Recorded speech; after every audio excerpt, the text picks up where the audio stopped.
Good afternoon. এই ভিডিওত আমি vector start কৰিম। এটো ভেক্টৰ লেসন 1 হয়। তো ভেক্টৰত আমি ক্লাস 12 ৰ এক্সামত আমি 7 to 8 মাৰ্কস আমি এক্সপেক্ট কৰিব পাৰো। ঠিক আছে, ইয়াত টোটাল 3টা ইউনিটস দিয়া আছে। হ'ব, স্টাৰ্ট কৰি গৈছো। ফাৰ্স্ট অফ অল ভেক্টৰ কি হয়, ভেক্টৰ ডেফিনিশনটো লিখিম। ভেক্টৰ মানে হয় it is a quantity which have both magnitude and direction. Example क्या हो पाए, man walking in north 4 kilometre.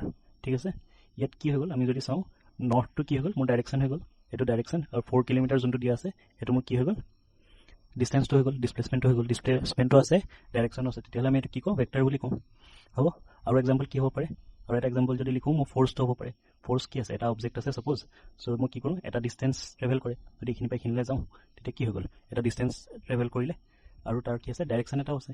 হল, এখিনি ডিসটেন্স কভাৰ কৰিলে, আৰু তাৰ কি আছে, এটা ডাইৰেকশন আছে। সো এই কাৰণে ফোৰ্সটো কি হয়, ভেক্টৰ কোয়ান্টিটি। হ'ব, নেক্সট আহি গল magnitude of a vector. Magnitude of a vector মানে কি বুজায়, সাপোজ এটা পইণ্ট আছে, ভেক্টৰ পজিশন ভেক্টৰ আছে a x y z, so হেতু কি হয়, অৰিজিনৰ পৰা কিমান ট্ৰেভেল কৰিলে, সো হেতু ম্যাগনিটিউড বুলি কয়। ঠিক আছে, late a be a vector p a any vector, then magnitude of a vector to কি লিখিম, মোড সিম্বলে আমি ডিনোট কৰিম। ইয়াত যেনেকৈ কৰা আছে কিমান হ'ব, ফৰ্মুলা মতে √x² + y² + z²। ঠিক আছে, এক্সাম্পল এটা লম। সাপোজ a ভেক্টৰ আছে 2i cap + 2j cap, then a vector ম্যাগনিটিউডটো কিমান হ'ব, 2² + 2² তাৰমানে কিমান হয়, √4 + 4 মানে √8 ইউনিট বুলি মই লিখিব পাৰো। হল, এটো কি হয়, আমাৰ ম্যাগনিটিউড অফ এ ভেক্টৰ। হ'ব, নেক্সট আমাৰ আহি গল টাইপস অফ ভেক্টৰস। টাইপস অফ ভেক্টৰস লিখি যাম। First zero vector. জিৰো ভেক্টৰটো আৰু কি কয়, নাল ভেক্টৰ বুলি কয়। তাৰ কি হ'ব, সাপোজ এটা ভেক্টৰ আছে a ভেক্টৰ বুলি লৈছো, 0i cap 0j cap + 0j cap k cap, তাৰ কি হয়, ম্যাগনিটিউডটো 0 হয়, তেতিয়াহলে আমি কি বুলি কওঁ, জিৰো ভেক্টৰ বুলি কওঁ। নেক্সট আহি গল ইউনিট ভেক্টৰ। ইউনিট ভেক্টৰ কোনবোৰ হয়, যাৰ ম্যাগনিটিউডটো 1 হয়। ঠিক আছে, থাৰ্ড আমি লম। থাৰ্ড আমাৰ কি ভেক্টৰ আহিব,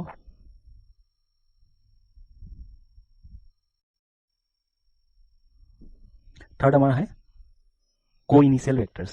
ঠিক আছে, কো ইনিশিয়াল ভেক্টৰস কোনবোৰ হয়,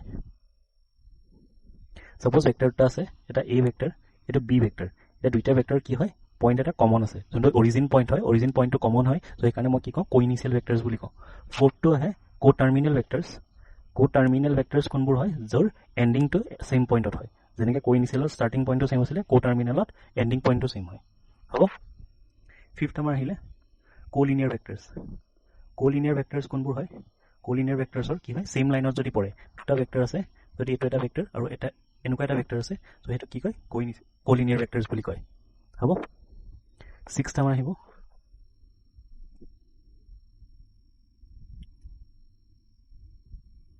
নেক্সট আহিলে আমাৰ প্যাৰেলাল ভেক্টৰস। প্যাৰেলাল ভেক্টৰস কোনবোৰ হয়, যোনটো ইনটুইটোক ইন্টাৰসেক্ট নকৰে কেতিয়াও, যেনেকৈ প্যাৰেলাল লাইনস আছিলে তেনেকৈ প্যাৰেলাল ভেক্টৰস। সেভেনটো আমি লিখিম ইকুৱেল ভেক্টৰস। ইকুৱেল ভেক্টৰসটো কি হয়, এটা কন্ডিশন হয়, সাপোজ a ভেক্টৰ আৰু b ভেক্টৰ দুটা আছে, তাৰ কি হ'ব লাগিব, ম্যাগনিটিউড আৰু ডাইৰেকশন দুইটাই যদি সেম হয়, তেতিয়া কি কয়, ইকুৱেল ভেক্টৰ বুলি কয়। ম্যাগনিটিউড আৰু ডাইৰেকশন দুইটাই সেম হ'ব লাগিব, তেতিয়াহে কি বুলি কয়, ইকুৱেল ভেক্টৰস বুলি কোৱা যায়। হল, নেক্সট আমাৰ আহি গল এডিশন অফ ভেক্টৰস। এডিশনত মোৰ কি হয়, দুটা ৰুল ফলো হয়, এটা হয় ট্ৰায়াঙ্গুলাৰ ল, আৰু এটা হ'ল প্যাৰালেলোগ্ৰাম ল। ফাৰ্স্ট আমি এটা বুজিব লাগিব, যদি ভেক্টৰ এটা আছে, এইটো সাপোজ এইটোক মোৰ কি কয়, টেইল বুলি কয়, আৰু এইটো কি কয়, হেড বুলি কয়। এতিয়া ট্ৰায়াঙ্গুলাৰ লয় কৈছে, যদি এনেকুৱা থাকে, এইটো এটা আছে সাপোজ ভেক্টৰ, ইয়াৰ হেডটোৰ লগত নেক্সট এটাৰ যদি টেইলটো থাকে, তেতিয়াহলে a ভেক্টৰ আৰু এটা সাপোজ b ভেক্টৰ, এৰ হেডটো বিৰ টেইলৰ লগত লাগি আছে, তেতিয়াহলে তাৰ ৰিজাল্টেন্ট যোনটো ভেক্টৰ হ'ব, সেইটো এনেকুৱা হ'ব, সেইটো a + b বুলি ক'ব। ঠিক আছে, নেক্সট প্যাৰালেলোগ্ৰাম লত আকৌ কি কৈছে, যদি দুটা ভেক্টৰ আছে, a এটা ভেক্টৰ আৰু এটা b ভেক্টৰ, তাৰ কি লাগি আছে, টেইল গিটাহে লাগি আছে, তেতিয়াহলে তাৰ a + b ভেক্টৰ ৰিজাল্টেন্টটো কোনফালে হ'ব, মাজেদি যাব। ঠিক আছে, এইটো কি হ'ল, a + b ভেক্টৰ হ'ব।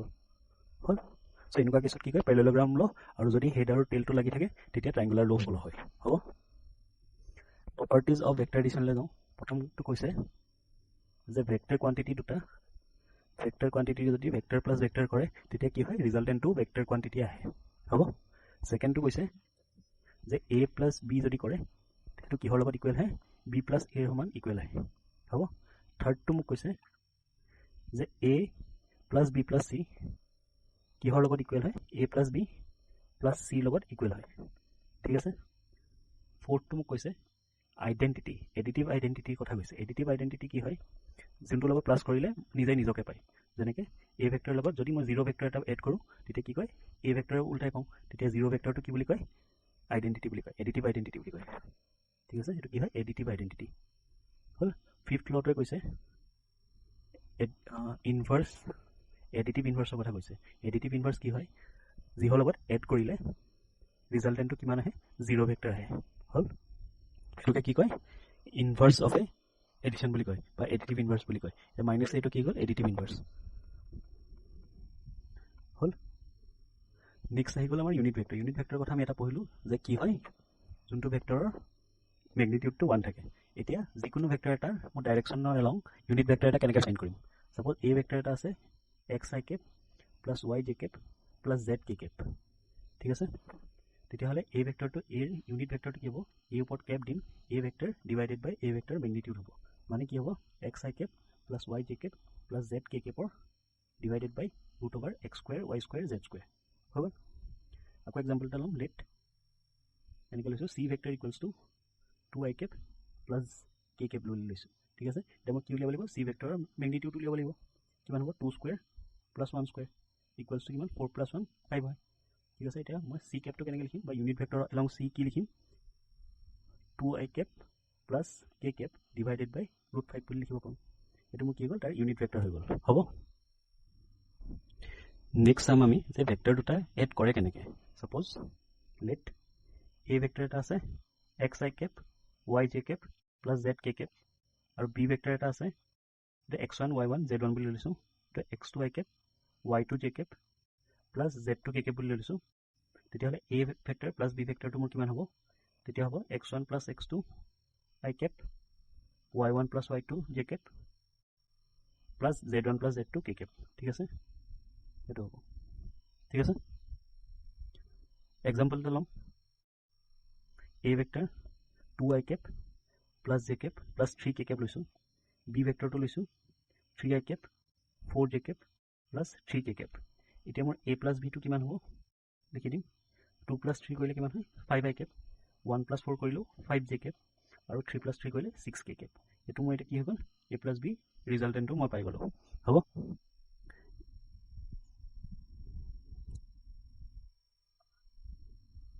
নেক্সট আমি পঢ়িম ডাইৰেকশ্যন কচাইন্সটো 3Dত মেইনলি প্ৰপাৰলি আছে ইয়াতো টপিকটো আছে যিহেতু আমি অলপ পঢ়ি থৈছোঁ ঠিক আছে সাপোজ 3D স্পেচ এখন আছে 3D স্পেচ মানেতো বুজি পাব চ' 3D স্পেচখনত এইখিনি পি বুলি এটা পইণ্ট আছে সাপোজ ঠিক আছে এইখিনিৰ পৰা এটা কি কৈছে এটা লাইন ড্ৰ কৰিছোঁ এতিয়া এক্স এক্সিছ ৱাই এক্সিছ আৰু জেড এক্সিছত কি হ'ব এটা বেলেগ বেলেগ এংগেল বনিব সাপোজ এক্সৰ পৰা কি বনিছে আলফা বনিছে ৱাইৰ পৰা মোৰ বিটা বনিব তেনেকৈ জেডৰ পৰা গামা বনিব এতিয়া মোৰ ডাইৰেকশ্যন কচাইন্সবোৰ কি লিখোঁ এল এম আৰু এন বুলি লিখোঁ এতিয়া এল এমটো কি হ'ব এল মানে কছ আলফা বেলেগ একো নহয় এংগেলকেইটাৰ কছৰ ভেলুকেইটাই কি হয় ডাইৰেকশ্যন কচাইন হয় কছ বিটা আৰু কছ গামা হ'ল এতিয়া কছ আলফা কছ বিটা কছ গামা কিমানৰ ইকুৱেল হ'ব সেইটো যদি আমি এই ভেক্টৰ এটা ৰেচপেক্টত লিখোঁ X I cap Y J cap Z K cap তেতিয়া কি হ'ব X by magnitude of A Y by magnitude of A আৰু Z by magnitude of A ঠিক আছে এইটোৱে হ'ব